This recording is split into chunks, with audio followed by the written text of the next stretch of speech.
এই পৃথিবীর সবচেয়ে বড় সাগরের নাম হচ্ছে প্রশান্ত মহাসাগর।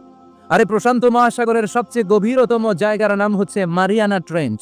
এই মারিয়ানা ট্রেঞ্চের গভীরতা প্রায় 36,000 ফিট অ্যাপ্রক্সিমেটলি। আর এই পৃথিবীর সবচেয়ে বড় যে পাহাড়টা মাউন্ট এভারেস্ট, এটার উচ্চতা প্রায় 29,035 ফিট।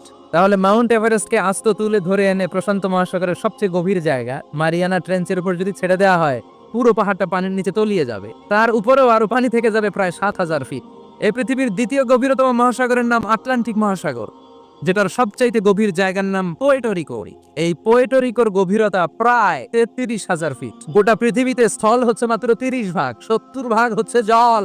এই আটলান্টিক মহাসাগরকে ক্রস করে ইউরোপ থেকে আমেরিকায় যেতে হলে বিমানগুলো আড়াআড়ি ভাবে এই সাগরটাকে পাস করে যেতে হয়। আগে যেত কনকর্ড, যেটা ঘন্টায় বিমানটা 1000 মাইল বেগে চলতো। ওই বিমানটা দিয়ে পাশের দিক থেকে এই পাশ থেকে ওই পাশটা ক্রস করতে 4 ঘন্টা লেগে যেত। তার মানে আড়াআড়ি ভাবে আটলান্টিক মহাসাগর প্রায় 4000 মাইল। পৃথিবীর সব সাগর আর মহাসাগরের পানি যদি কালি হয়ে যায়, আর পৃথিবীর যত গাছপালা আছে সব গাছপালা পাতাগুলো আছে, এই পাতাগুলো যদি এরকম খাতা হয়ে যায়, আর সাগরের জল নামক কালি দিয়ে গাছের পাতা নামক খাতার উপরে যদি আমার তাসবিহগুলো তোলা লিখতে শুরু করে দিস, তাহলে পৃথিবীর এই বিশাল মহাসাগরের পানিগুলো, যেগুলোকে কালির সাথে আমি উপমা দিয়েছি, এই কালি সব শেষ হয়ে যাবে।